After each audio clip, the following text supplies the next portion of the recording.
Entrevista Venevisión, líder en opinión, por tu canal independiente, Venevisión.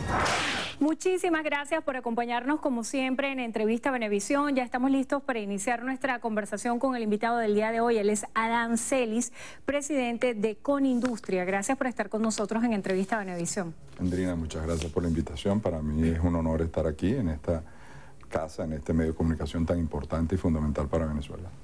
Es interesante que comencemos a revisar qué es lo que está pasando con la situación de la economía nacional. Y cuando revisamos años anteriores, que fueron el inicio de toda la crisis que ha derivado en la hiperinflación que hoy vive Venezuela, siempre se hablaba de que la política de las importaciones era una de las principales causas. Quisiera que nos hablara acerca de esto y cómo está la industria en Venezuela hoy. Bueno, el tema económico es un tema que pasa por muchas aristas, ¿no? El tema económico, un país para que tenga un desarrollo económico estable y guiado hacia el futuro y una economía sana, una economía pujante, pasa por muchas cosas. Especialmente, todo tiene que al final ir a una palabra que se llama confianza y generar esa confianza para que los jugadores internacionales y los actores internacionales vengan a invertir en Venezuela. Tú tienes que tener, lo primero que todo es un marco legal que haga que tenga las reglas del juego claras, que cualquier inversionista que venga sepa qué atenerse. Seguridad jurídica. Por supuestamente. Y después tiene que haber disciplina fiscal de parte del gobierno. Tiene que ser disciplinado en sus ingresos y en sus gastos. Y luego tiene que haber promoción hacia que los agentes económicos inviertan en el país. En eso tenemos más de 20 años con unas políticas económicas equivocadas, unas políticas económicas restrictivas, unas políticas económicas que en vez de buscar la expansión de la economía, en vez de buscar que haya confianza, que vengan los actores a invertir en Venezuela, todo lo contrario, lo que se busca y lo que se ha hecho es perseguir más bien la inversión, coartar la inversión. Hay más de 130 leyes que en vez de buscar la promoción de la inversión, lo que buscan es más bien los controles. ¿Qué es lo que pasa al final con eso? Al final con eso lo que termina es teniendo menos empresas. Nosotros hemos perdido casi más de 10.000 empresas, 10.000 industrias al cabo de estos 20 años. Nosotros teníamos 13.000 y ahorita no tenemos más de 2.600, pensamos que son menos, que a fin de año que tendremos algunas cifras para presentar al país. Pero igual eso no solamente es que son unos empresarios que perdieron sus empresas. Atrás de esas empresas habían empleos, atrás de esas industrias habían productos que necesitan los venezolanos en los anaqueles, productos hechos por venezolanos con empleo hecho en Venezuela. ¿Qué es lo que tú pasas cuando pasas a una política de puertos? Que los empleos se van a esos países donde tú estás trayendo esos productos. Y esos productos... O sea, que la economía se activa de manera ficticia porque en realidad no hay producción nacional. Eso es lo que usted quiere decir. Totalmente. Es más, cuando tú ves esos precios tan caros de los productos, es porque son caros esos productos. Y adicionalmente, ¿por qué? Porque no hay un producto nacional haciéndole el balance. Cuando tú tienes un producto nacional, una economía fuerte, una economía de productos hechos en Venezuela, por esos venezolanos, esos productos importados tienen que adecuarse a los costos nacionales. Por lo tanto, no hay esa competencia nacional, por lo tanto nos estamos llenando una serie de productos que en muchos casos ni siquiera son productos de primer orden. Venezuela siempre, los venezolanos estamos acostumbrados todos a productos de primera calidad, hechos por las marcas más reconocidas en el mundo. Estamos empezando a consumir productos de baja calidad y yo hago una atención a los venezolanos a que tengan mucho cuidado con esos productos que están comprando, porque muchos productos, como ha habido denuncias ya, son falsificados. Muchos de esos productos que usted está adquiriendo, muchas veces, especialmente en el sector farmacéutico, no cumplen con las medidas sanitarias. Celis, pero ante la crisis económica es un poco complicado porque la cultura del consumidor tal vez ahorita no está en la diversificación de las marcas y la calidad, sino en la necesidad de poder adquirir un producto básico. ¿Cómo podría crearse una cultura para que la gente tenga más conciencia de lo que está comprando? No, es que voy a eso. O sea, por supuesto que apremia el sentido de que el poder adquisitivo, que es el principal problema que hoy tenemos todos los industriales y todos los empresarios del país, es la caída del poder adquisitivo del venezolano. El venezolano llegó a tener 400, 500 dólares de salario mínimo, uno de los más altos de Latinoamérica. Hoy estamos por debajo de 5 dólares. Eso afecta transversalmente a todo el mundo. Pero cuando yo le digo a los venezolanos que tienen que tener mucho cuidado, porque no es solamente guiarse por el factor precio, tiene que guiarse por el factor calidad. Cuando tú sí tienes un organismo del Estado que regulan también, no que regulan, sino que están pendientes de lo que se venda, lo sea realmente lo que es que hayan controles sanitarios. Nosotros, los empresarios venezolanos, tenemos que pagar por nuestros controles sanitarios. Los productos importados que están llegando, que ustedes no vienen ni pasan por México, vienen unos puerta a puerta que ni siquiera pagan los impuestos que deben pagar, ni siquiera tienen las regulaciones de su etiquetado, donde tiene que decir de dónde es el producto, qué es lo que contiene, ni siquiera eso. Y muchas veces son productos falsos. Muchas veces puede estar adquiriendo un medicamento, que ese medicamento se lo mandó un doctor, que usted es un récipe, y usted de repente lo que está comprando es un producto que no es lo que es. Y eso es un problema de sanidad pública, de salud pública. Yo llamo a los venezolanos que tengamos todavía seamos inteligentes en la compra, no se guía solo por el precio. Vaya y lea los productos, lea lo que tiene y trate de buscar también el producto nacional, que puede ser que tal vez sea más caro, pero es un producto que sí le va a responder a todas las características de calidad y necesidad que tiene. Celis, es interesante contrastar esas declaraciones que usted está ofreciendo con las declaraciones del presidente Nicolás Maduro. Voy a citar.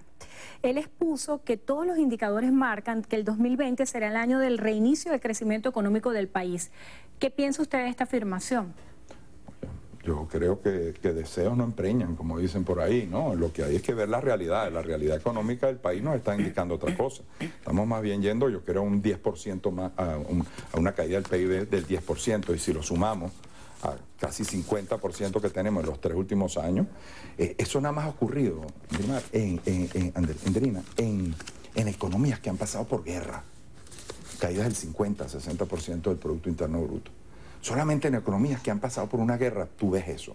En Venezuela no hemos tenido ninguna guerra. Y en Venezuela hemos tenido esa caída tan estrepitosa del Producto Interno Bruto, que eso es al final lo que se ve reflejado en los sueldos y salarios de los venezolanos, que de la caída del poder adquisitivo, la destrucción del aparato económico.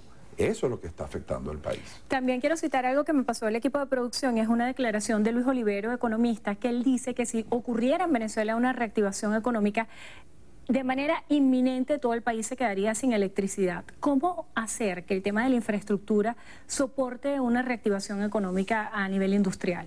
Bueno, es absolutamente cierto. O sea, todos los servicios públicos del país son una de las causas principales que estamos viendo los industriales. Que yo estuve en una gira por todo el país. Estuvimos el mes pasado recorriendo Mérida, Táchira, Yaracuy, estuvimos en Puerto Ordaz, estuvimos en Margarita, estuvimos en Lara. Y la realidad de los servicios públicos es lo que más apremia. En la medida en que no haya una recuperación de los servicios públicos, y la única forma que puede haber una recuperación de los servicios públicos, porque el país está absolutamente en bancarrota, es atraer capitales extranjeros, que venga la inversión. Entonces, tú te recuerdas muy bien cómo funcionaba CanTV. CanTV era una compañía que usted agarraba y tenía los servicios, usted se le destruía no le funcionaba el teléfono, inmediatamente llamaba y se venía y se lo reparaba. ¿Cuántas fallas eléctricas teníamos en el país cuando está en manos de la empresa privada? Muy pocas fallas eléctricas había el país. Ahorita tenemos un país apagado. Los mismos servicios de combustible, un país petrolero, y usted tiene, y tú vas al interior del país y hace 6, 7 y 8 horas para poner combustible, y en muchos lados te están vendiendo la gasolina casi en $. Entonces, cuando es fundamental la atracción de capitales privados que vengan a invertir en servicios públicos, para que los venezolanos que nos están oyendo, que a usted que se le quema la nevera, a usted que se le queman los equipos en su casa, que eso es muchísimo más caro que tener unas tarifas que realmente afronten los costos y pueda tener un servicio de calidad. O sea, ¿usted estaría de acuerdo con que de las mejores del mundo? ¿Usted estaría de acuerdo con que se disminuyan esas culturas de subsidio y que si se sinceran los precios de los servicios públicos en Venezuela? Ya, tiene que venir, eso tiene que ir, los servicios públicos. Ya los venezolanos saben que cada vez que el Estado maneja una empresa, el Estado es ineficiente. El Estado tiene que deslastrarse de todo eso. El Estado no puede estar produciendo electricidad, vendiendo prendas, teniendo joyería, teniendo plantas de pañales. No, el Estado tiene que dedicarse a lo que están esperando los venezolanos. ¿Qué están esperando? Seguridad. ¿Qué están esperando? Que tener servicios hospitalarios que sirvan, tener policías que sirvan. Eso es lo que están buscando los venezolanos, que el Estado se dedique a lo que tiene que dedicarse, y a la educación principalmente, a la educación para aquellos que no pueden afrontar. Pero de los demás demás debería estar en manos de los que pueden y los que saben gerenciar, que es el sector privado. El sector privado es el único que te permite que tus servicios funcionen, y que funcionen eficientemente, y que a usted le llegue la electricidad cuando usted la quiere, que cuando le dé ese botoncito, eso funcione, que cuando usted en la noche necesite electricidad, funcione, que cuando usted su nevera esté bien protegida, no se le queme. Y eso es lo único que lo hace una empresa privada eficiente manejando los servicios. Si nos pudiera adelantar una cifra, entiendo que el 9 de diciembre van a hacer una rueda de prensa donde van a dar detalles del sector industrial en Venezuela, pero ¿cuáles son las cifras que nos puede adelantar hoy en cuanto al parque industrial en Venezuela? ¿Qué se maneja? Bueno, estamos terminando nuestra encuesta trimestral, que hacemos la encuesta de coyuntura, donde está reflejado el sector industrial, la realidad del sector industrial. Invito a los venezolanos a que estén pendientes el 9 de diciembre, que vamos a dar los números de cómo está el sector industrial. Pero te puedo ir adelantando, por ejemplo, que una de las cifras más importantes o los factores que están afectando a los industriales, como dije en términos generales, son, en primer lugar, el problema de la caída de la demanda, como te dije. En segundo lugar, los temas de servicios públicos. En tercer lugar, los temas de la falta de una seguridad en política, de que haya un marco legal que funcione. Y te puedo adelantar, por ejemplo, una de las cifras, estamos terminando de ajustarla, el tema de la capacidad instalada. Nosotros en la capacidad instalada, ¿cuánto se está usando de la capacidad instalada? Es muy grave. Estamos hablando de casi, lo único que se está utilizando es un 20% de la capacidad instalada de las empresas. Por eso que tú ves muchas veces los productos nacionales más caros, porque tú tenías en 2 años, tú tenías unos costos del 100% y hoy en día nada más puedes vender el 20% para cubrir ese 100%. Entonces tú tienes que ir ajustando tu industria a tu nueva realidad, que es que tú nada más puedes vender el 20% de lo que tenías. Entonces tienes que empezar a hacer un proceso de reingeniería en tu propio negocio para adecuarte a la nueva realidad. ¿Qué es lo que tenemos que impulsar? No, que haya más venta. ¿Y cuál no es la única forma que haya más venta? Es que el poder adquisitivo del venezolano se recupere, pero eso no lo haces a través de aumentos de sueldos y salarios. Ahorita los venezolanos, cada vez que el gobierno anuncia unos aumentos de sueldos y salarios, a la gente le da miedo. La gente más bien recibe eso con miedo porque sabe, la única forma es que haya competencia por el empleo. Que tengamos 10 canales de televisión, que tengamos 10 empresas productoras de harina, que tengamos 100 empresas productoras de todos los rubros para que se peleen por el empleo. Y en la medida que se van peleando por el empleo, esos sueldos que está esperando los venezolanos suben, porque hay necesidad de mano de obra. Y la única forma es crear confianza para que vengan esos capitales a Venezuela que lo necesitan. Celis, acerca de la política fiscal, el anuncio del impuesto a los grandes patrimonios, ¿de qué manera impacta al sector industrial? En la medida que tú tienes un sector industrial o un sector empresarial deprimido y le bases más cargas a ese sector, porque al final eso lo termina pagando el venezolano. El venezolano termina pagando eso. ¿Qué es lo que requiere? El sector empresarial venezolano es como una vaca que se fue poniendo flaquita, le fuiste, no la alimentaste, no le diste incentivos para que la vaquita siguiera gordita y se te fue poniendo flaquita en el hueso, y como ya no tiene más nada que dar, entonces ¿qué es lo que hace ahora con los impuestos? La abre y le saca la víscera. O sea, estás terminando de matar tus ingresos, estás terminando de matar las pocas empresas que quedan en el país. Hay una racia de impuestos que se están trabajando en este momento grande. Nosotros hemos, las cámaras de provincia están a través de un grupo de venezolanos muy eminentes impugnando la ley de impuestos a los grandes patrimonios, porque eso al final en muchos casos los activos los pechas doble. O sea, es una ley que desde todo punto de vista es una ley que termina siendo retrógrada. Una ley que en vez de buscar de alguna forma incentivar la economía, lo que más bien la busca es terminar de aniquilar aquellas empresas que todavía están andando. Ya se nos agotó el tiempo. Quisiera que para finalizar diera unas palabras de aliento al sector industrial en nuestro país y para que todo el mensaje no sea de desesperanza. No, esto es todo lo contrario. A pesar de todo esto que te estoy diciendo, hay un sector industrial que está trabajando con las uñas, pero que sigue apostando por mantener las plazas de trabajo, lo que más puede de sus trabajadores.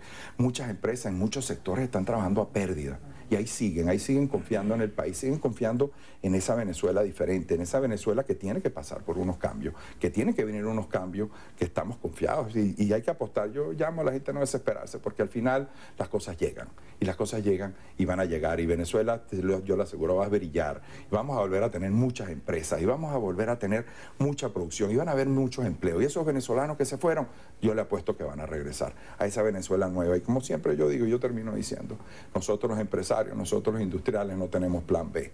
El único plan B que tenemos es un plan B que empieza por B de Venezuela. Y es lo que estamos apostando y vamos a seguir apostando por Venezuela. Muchísimas gracias por estar con nosotros hoy en Entrevista a Venevisión. Adán Celis, presidente de Conindustria. Gracias por compartir con nosotros. Y gracias a ustedes también. Que tengan todos muy buenas tardes.